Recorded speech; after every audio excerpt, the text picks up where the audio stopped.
네, 오늘도 베드로전서의 말씀으로 함께 하나님의 말씀을 받으면서 예배를 드리고 있습니다. 베드로 사도의 말씀을 묵상하면서 베드로 사도의 일생을 우리 함께 만나가고 있는데 참 귀한 시간입니다. 귀한 말씀입니다.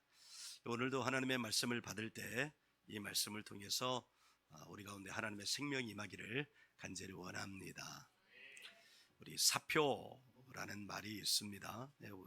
우리말에 같은 음절인데 여러 가지 의미를 가지고 있어서 한자가 같이 기록되지 않으면 의미를 잘 모를 수 있어요. 여기서 말하는 사표는 나 그만둘래 하고 던지는 그 사표가 아니고 인생의 모범이 될 만한 표상, 스승사자 나타낼 표자, 세상 사람의 모범이 될 만한 사람이라는 뜻의 사표입니다. 우리 종종 이렇게 말합니다. 내 인생의 사표는 누구누구이셔, 이렇게 말이죠. 여기서 사표라 함은 인생의 모델 삼을 만한 분이라는 말입니다. 사람이 살아가면서 인생의 모델이 될 수 되는 분이 있다는 것은 참 복된 일입니다. 여러분에게는 그와 같은 인생의 사표, 인생의 모델이 있으실까요? 오늘도 베드로 사도의 말씀으로 함께 하나님의 은혜를 나누기를 원하는데, 베드로 사도의 인생의 사표는 누구였을까요? 예수님이셨을 것입니다. 3년 동안이나 함께 다녔고, 그런데 아주 결정적인 순간에 예고된 예수님을 배반했어요. 너무 큰 배반이죠. 작은 배반이 아닙니다. 이 정도 배반하면 다시 함께 하기가 너무 어렵죠. 그런데 예수님께서 다시 이 배반자 베드로를 찾아가 주셨습니다.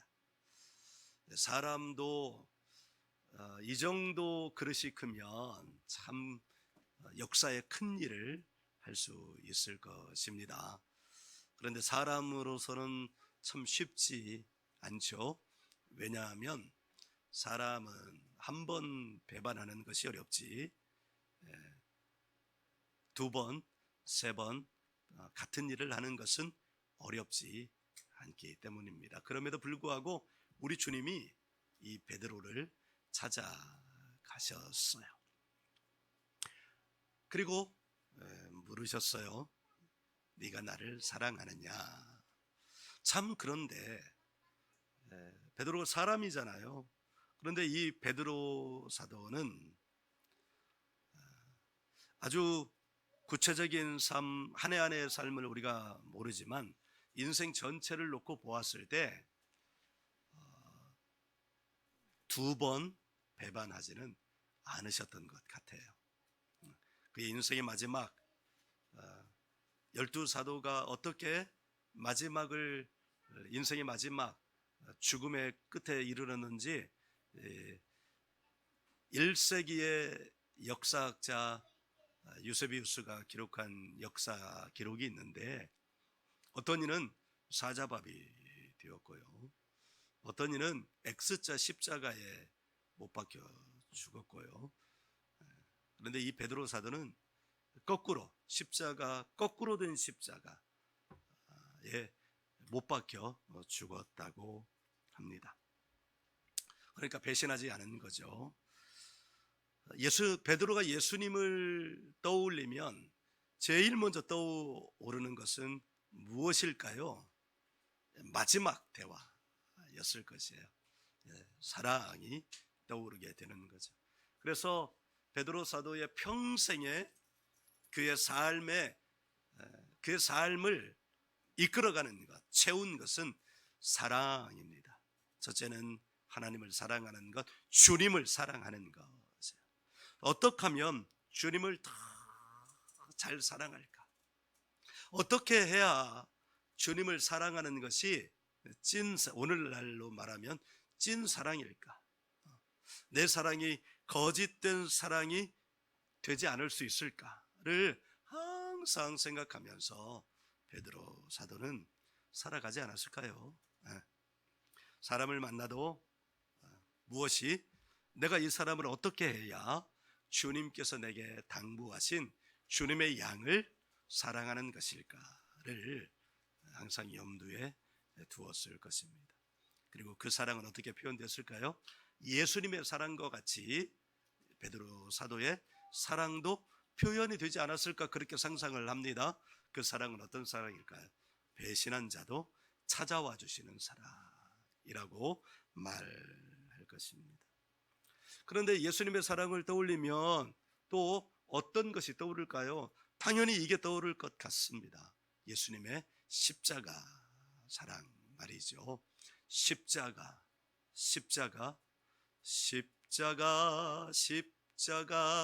내가 처음 볼 때에 나의 마음에 참 큰 고통 사라져. 그 다음 빨리 얘기해 주세요. 모두 아닌데 그거. 그 다음 뭐예요? 아오 오호라. 사모님도 몰라요? 이 찬송을 안 불렀더니 가사를 잊어먹었네요. 나의 큰 고통 사라져 내가 믿고서 내 눈 밝았네 참 내 기쁨 영원하도다.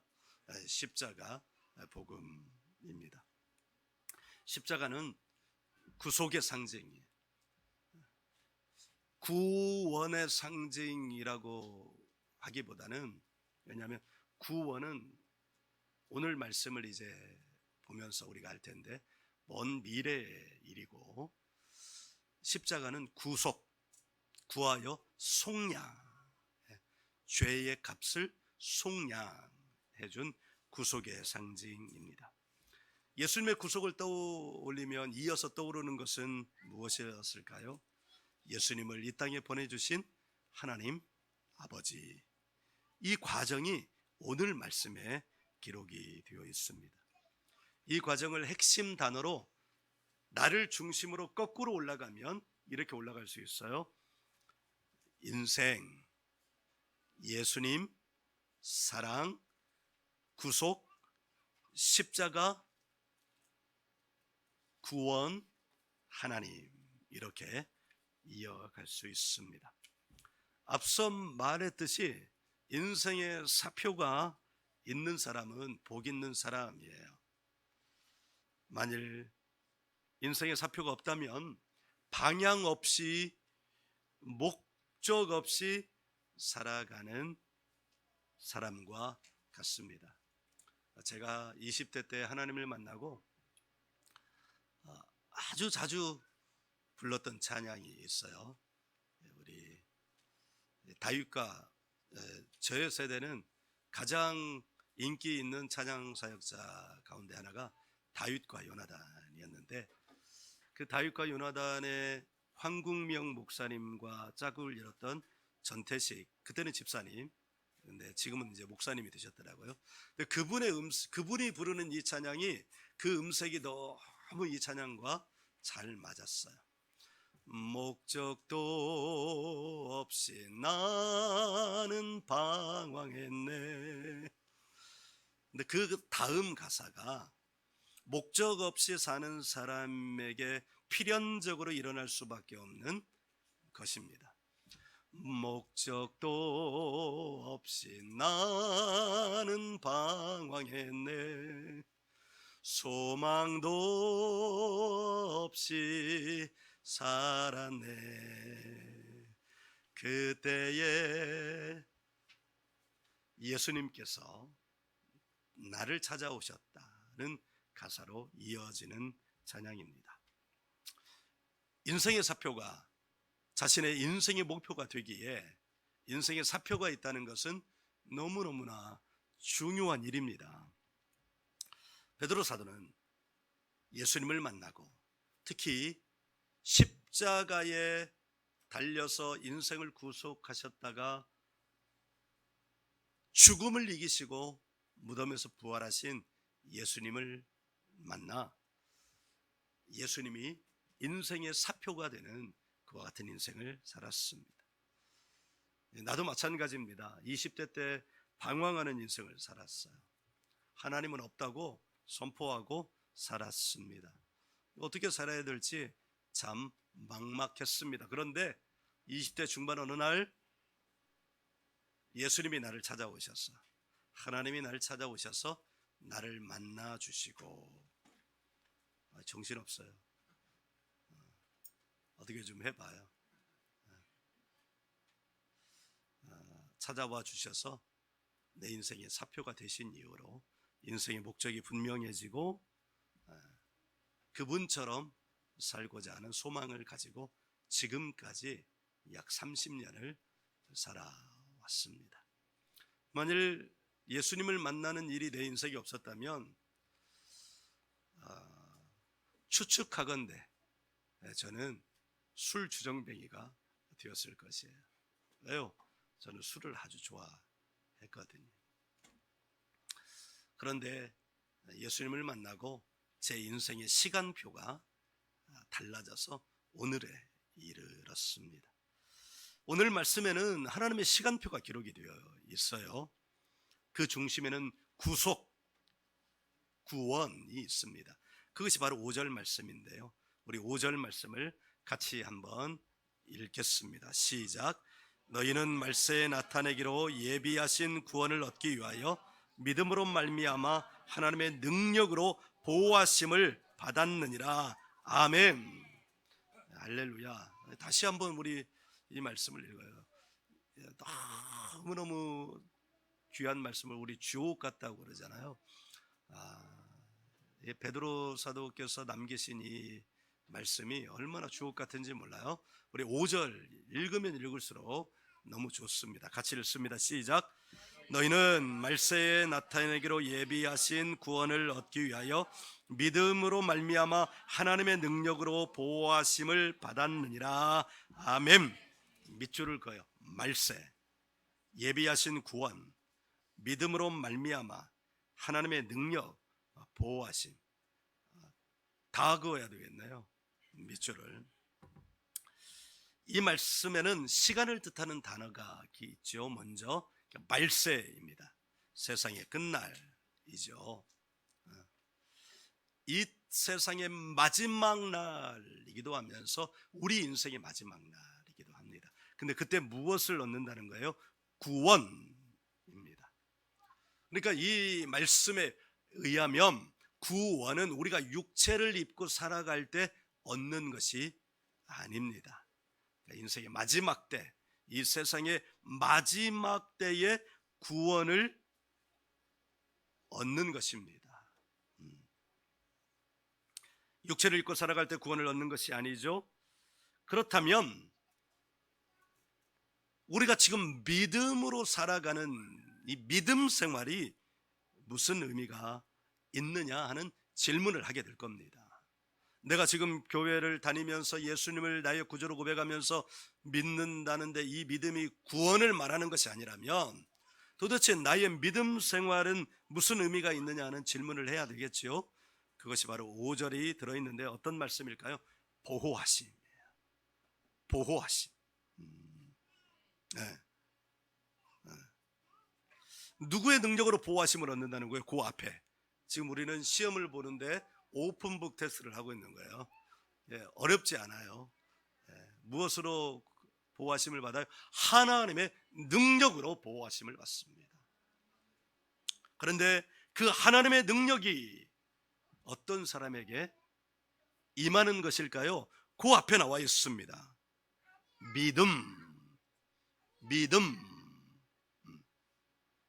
마음으로 믿음, 우리의 혼으로 믿음, 나의 생각으로 믿음, 나의 의식으로 믿음, 나의 이성으로 믿음, 나의 지성으로 믿음.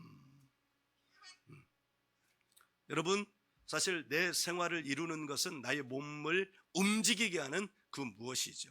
여러분의 몸을 움직이게 하는 것은 무엇입니까? 여러분의 마음이에요. 마음이죠. 마음. 그 마음이 생각을 이루고, 그 생각이 이성과 지성을 이루고, 그 생각이 나의 행동의 원천이 되는 것입니다. 그러니까 믿음이라고 말할 때 무엇을 내어드려야 되는 거예요? 마음을 내어드려야 하는 거예요. 마음을 내어드려야. 지금 이 시간에 나의 마음의 주인이 누구신가? 앉아 있는데 내 마음이 딴 데가 있다면 그 마음에는 뭐가 없는 거예요? 믿음이 없는 거예요. 믿음이. 그러면 뭐가 따라오지 않아요? 하나님의 능력이 따라오지 않아요. 하나님의 능력이 따라오지 않으면 그에게 뭐가 없는 거예요? 보호하심이 없는 거예요. 이 과정이 지금 여기 이 5절 안에 나타나 있습니다. 할렐루야. 네.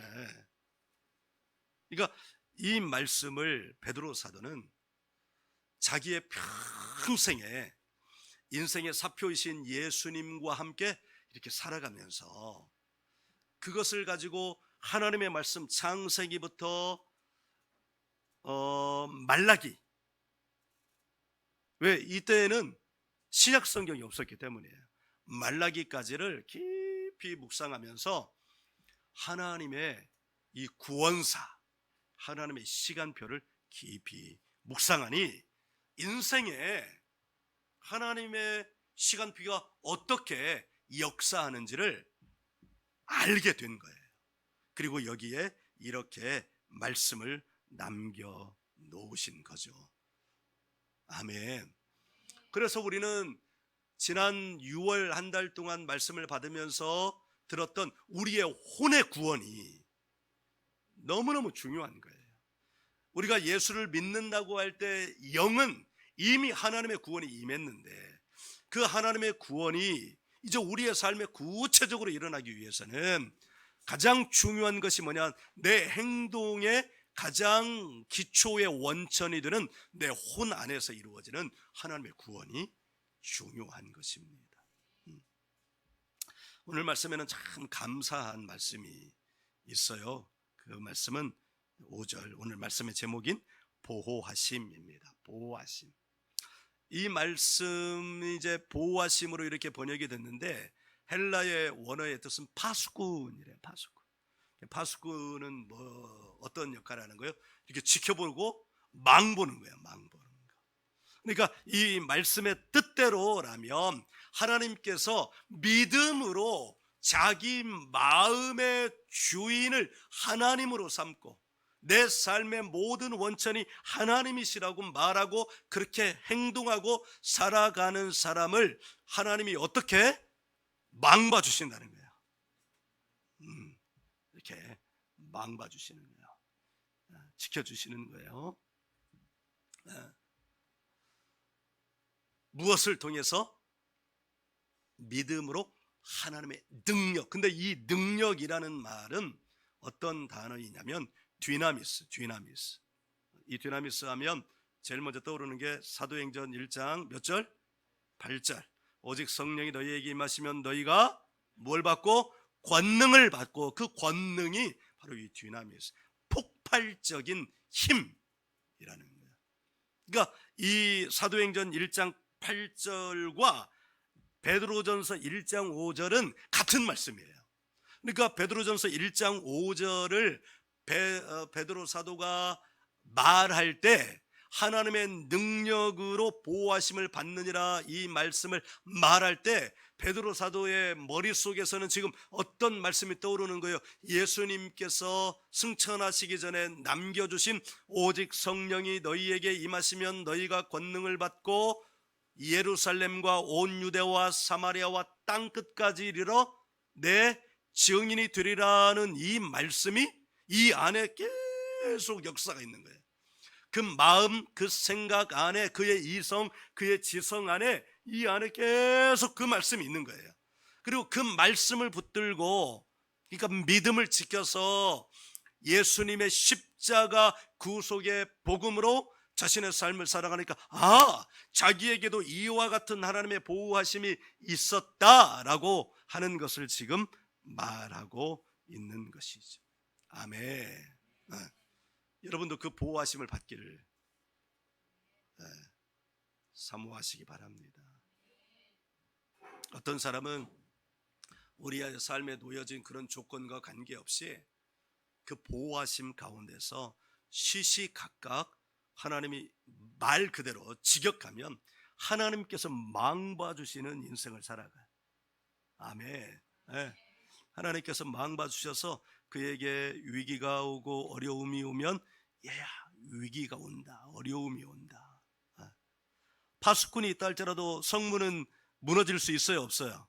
무너질 수 있죠. 저쪽에서 오는 공격이 확 거세면 무너질 수 있어요. 그 무너질 수 있음에 대한 말씀이 6절이에요. 같이 한번 읽어봐요. 6절 함께 읽습니다. 시작.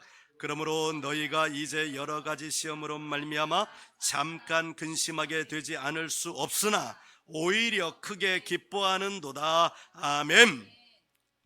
여러 가지 시험으로, 하나님이 이렇게 파수꾼 망을 봐주셔도 우리가 육체를 입고 살아가는 동안에는 그 시험을 어떻게 할 수 있다는 거예요? 받을 수 있다. 여기서 시험이라는 말은 유혹이기도 하고 시련이기도 합니다. 유혹에 넘어가면 시련이 임하는 거예요. 시련이 임하면 고난 가운데 들어가게 되고, 고난을 거쳐가는 동안 우리는 그것을 뭐라고 말하냐면 역경이라고 말합니다. 인생에 역경이 없는 사람은 한 사람도 없습니다. 어려움이 반드시 찾아오게 됩니다. 어려움이 없다면 너무너무 좋겠지만 하나님은 이 한 사람의 인생이 살아가는 동안 어려움이 없게 해주시는 하나님은 아니십니다. 그럼 하나님은 어떤 하나님이에요? 마치 어려움이, 그래, 너는 아예 태어날 때부터 어려움이 없게, 니네 아빠가 목사고 니네 엄마가 누구고 니네 장로고 권사고 하니까 그래, 너는 집사니까 더 크게 받고, 권사 장로 아들이니까 너는 적게 받고, 목사 아들이니까 아예 없게 하고, 이런 게 아니란 말입니다. 모든 인생에는 시험, 유혹, 시련, 고난, 역경이 있습니다. 이걸 아는 것이 우리가 건강한 신앙생활을 하고 또 신앙생활을 하면서 하나님의 능력을 경험하는 기초가 되는 것입니다. 그럼 하나님 언제 역사하시냐? 우리 6절이요. 같이 한번 읽어봐요. 시작. 그러므로 너희가 이제 여러 가지 시험으로 말미암아 잠깐 근심하게 될 수 오히려 크게 기뻐하는도다. 아멘. 여기 시험으로 말미암아 잠깐 근심하다, 이 말은 그 시련, 고난, 역경을 누구나 다 걸어갈 수 있다는 거예요. 그래서 근심한다는 거예요. 근심만. 여러분도 지금 생활을 하면서 그 시련들을, 고난들을, 역경들을 지나가고 있잖아요. 네. 저도 마찬가지예요. 저도 목표를 하면서 여기 목사가, 어느 목사가 우리 교인들이 적은 것을 기뻐하겠습니까?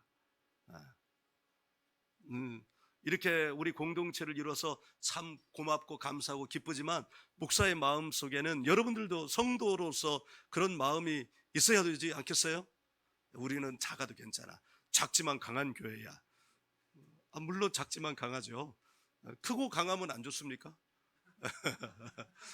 나는 크고 강했으면 좋겠는데, 그런 마음이 있는 거예요. 그러니까 이 교회가 어느 정도의 자립이 되는 조건이 될 때까지 우리가 나가야 되는데, 그렇지 못한 상황 가운데 있을 때는 사실은 시련이잖아요, 고난이잖아요, 역경이잖아요. 그때 우리에게 필요한 게 뭐냐면, 그때 믿음이 필요한 거예요. 믿음이. 목사에게 가장 큰 믿음은 어느 때 필요하냐면 이때 필요한 거예요. 이때. 그래야 이 시련을, 이 고난을, 이 역경을 이겨내 나갈 수 있지.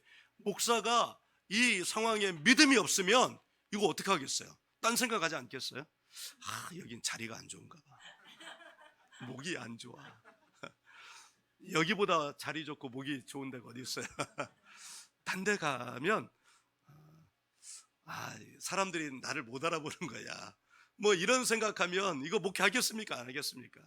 이건 목회 못하죠. 이때 제일 중요한 게 마음으로 이 시련을 극복하는 믿음입니다. 여러분은 제가 믿음이 있는 것 같습니까? 없는 것 같습니까? 바로 대답 안 하는 사람들은 김 목사님 믿음이 있을까 없을까 평소에 약간 막 이렇게 생각하는 사람은 아니에요. 여러분은 믿음이 있습니까 없습니까? 믿음이 있기에 이 작은 공동체 나오는 줄 믿습니다. 부부면 둘 중에 하나만 믿음이 있으면 돼요. 근데 믿음이 힘이 센 사람 쪽이 믿음이 있어야 힘이 약한 사람 쪽에 이렇게 있지, 힘이 센 사람이 믿음이 없으면 벌써 떠나고도 남았죠. 그래서 제가 우리 가정들의 누가 힘이 센지를 알겠어요. 네, 우리 가정은 누가 힘이 있을까요? 사모님이, 맞아요. 사모님이 힘이 세니까 제가 목회를 지금 하고 있어요. 네, 그래서 힘이 세니까 제가 신학 공부를 시켜가지고 목사 되게 하려고 지금 신학 공부를 하게 한 겁니다. 할렐루야. 네, 이 5절과 5절에 보호하심을 받느니라 이렇게 말씀을 하고, 그리고 이 사도 바울 선생님이 자기가 믿음을 지켜나가는데 얼마나 어려움이 많았겠어요. 얼마나 많았겠어요. 핍박도 많이 받고요. 그러니까 믿음을 버릴 만한 시간들이 너무너무 많았던 거예요. 그것을 이 사도 베드로 사도는 뭐라고 표현하고요? 잠깐 근심이라.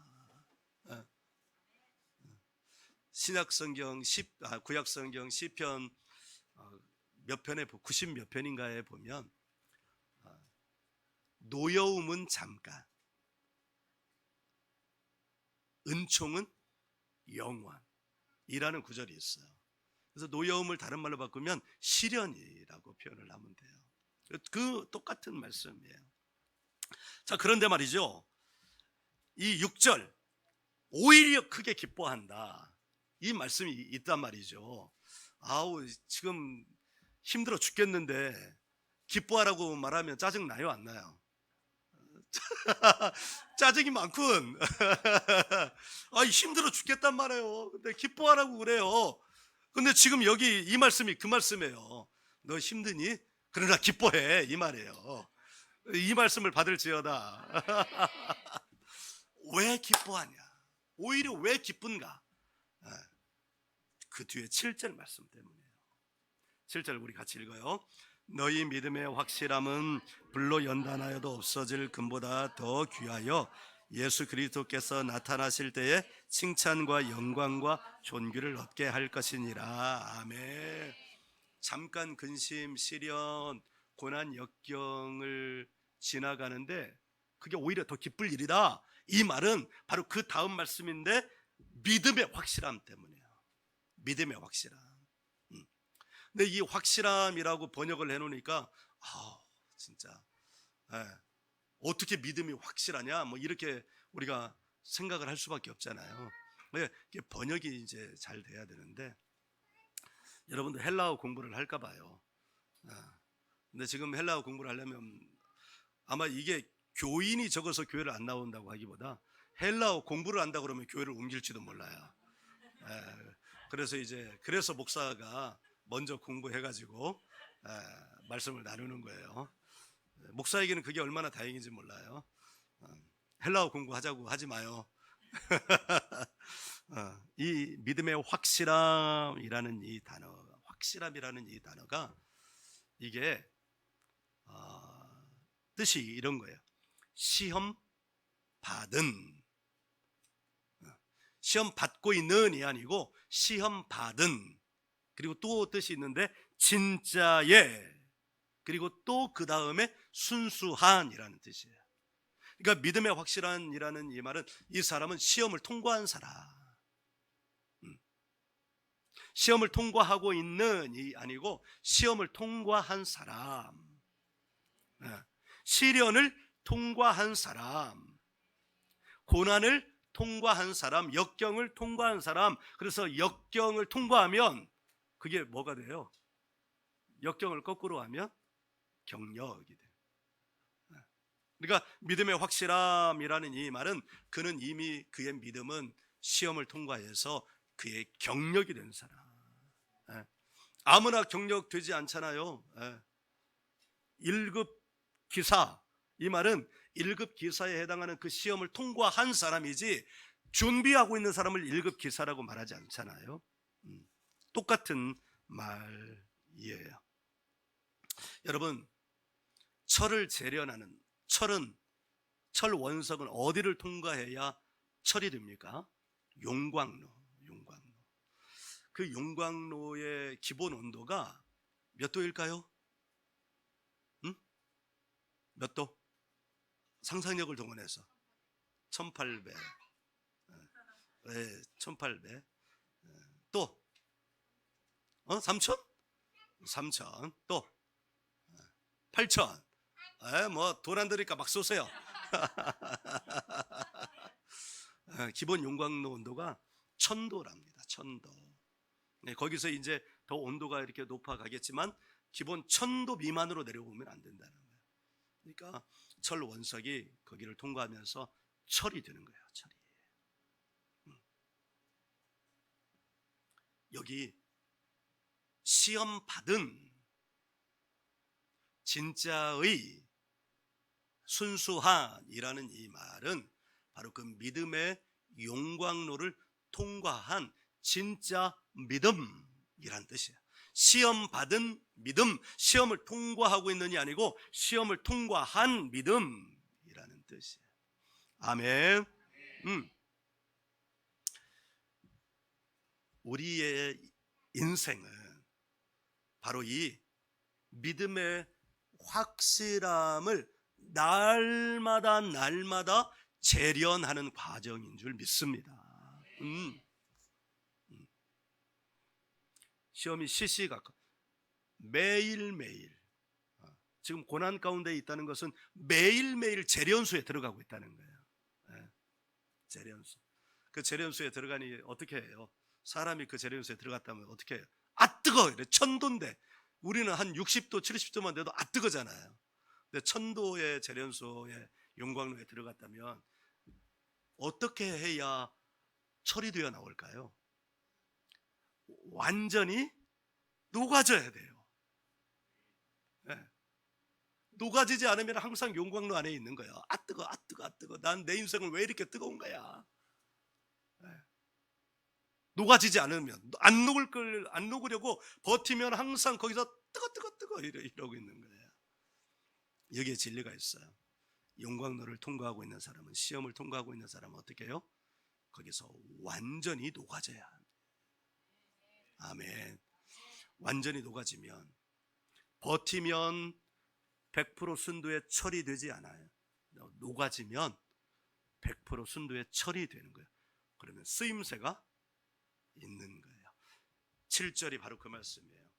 너희 믿음의 확실함은 홀로 불로 연단하여도 없어질 금보다 더 귀하게 예수 그리스도께서 어떻게 하실 때에, 마지막 때에, 이 시간적으로 말세 때이고 내가 죽으면 어디로 가는 거예요? 예수님이 계신 곳에 가는데 그 예수님이 나타나실 때, 내 앞에 나타나실 때 어떻게 한다는 거예요? 아, 너는 시험을 받았구나. 너는 시험을 통과했구나. 그것을 이렇게 표현한 거야. 믿음의 확실함. 그럼 지금 우리는 육체를 입고 살아는 우리는 어떤 과정을 거치고 있는 거야? 세상이라고 하는 용광로 안에서 어떻게 해요? 시험을 받아가고 있는 거야. 어떤 과정에는 시험을 통과하기도 하고, 어느 과정에는 지금 시험을 통과하고 있는데, 시험을 통과하고 있는 이 과정은 하나님이 어떻게 하시기 위하여 우리를 시험이라고 하는 용광로에 집어넣으신 거예요? 100% 순도 있게 어떻게 하려고요? 칭찬하시기 위해서. 너 참 영광스럽게 너의 인생을 살아왔구나 라고 칭찬하시기 위해서. 그래서 너 어떻게 존귀하구나. 이게 순서가 섞여지면 안 돼요. 존귀가 먼저 나오지 않아요. 이 용광로를 통과한 사람에게, 하나님의 자녀에게, 예수님의 친구 된 사람에게 먼저 뭘 해주신? 잘했다, 너 고생했다, 너 애썼어, 아유 정말 잘했다. 거기에 영광의 면류관을 씌워주시. 영광의 면류관을 쓰면 어떤 사람이? 존귀한 사람이 되는 거예요. 아멘, 아멘. 네, 베드로 사도가 자기의 평생을 그렇게 살아가면서 그걸 깨달은 거예요. 그리고 이렇게 귀한 말씀을 믿음의 후배들에게, 우리들에게 미리 경험한 사람이 이렇게 개인 선생님으로 가르쳐 주듯이, 우리 그걸 튜토리얼 말하는데 그렇게 해주듯이 말씀을 해주시는 거예요. 이 말씀을 함께 묵상하고 말씀을 준비하는데 그 베드로 사도의 심정이 막 느껴지는 거예요. 감사합니다. 이런 귀한 말씀을 남겨주셔서 감사합니다. 그 다음에 우리 하나님은 또 얼마나 하나님의 자녀들을, 여기 5절, 하나님의 능력으로 보호해 주시기를 원하실까? 보호해 주시고 싶은 거예요. 그런데 뭐가 필요한 거예요? 믿음이 필요해요. 시련 앞에서 자기 마음을 완전히 내어드리는 믿음. 버티지 않고 그 시험이라고 하는 용광로 안에서 버티면 나오질 않는 거예요. 여기에 나오질 않아. 철도 되지 않고 금도 되지 않아요. 여기서 싹 녹아져야 돼. 그러면 이 용광로 들어가기 전에 이 거친 모습에서 용광로를 통과하고 난 이 모습은 어떻게 해요? 이 철은 얼마나 좋은 철이고 이 금은 또 얼마나 좋은 금이에요. 그러니까 사람마다 시련이 없게 만들어주진 않아요. 왜냐하면 시련을 통과해야만 이 원석이 이 아름다운 감나가는 철이 되고 감나가는 보석이 되기 때문이에요. 그러니까 일부러 막 시련을 찾아갈 필요는 없어요.